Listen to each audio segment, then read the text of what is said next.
Trees by Joyce Kilmer.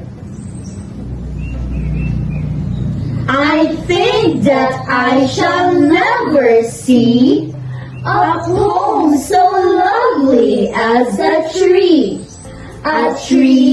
whose hungry mouth is pressed against the earth's sweet flowing breast.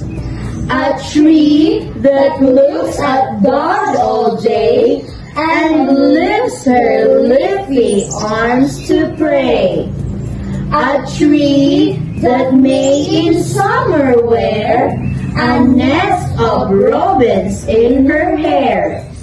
Upon whose bosom snow has lain, who intimately lives with rain.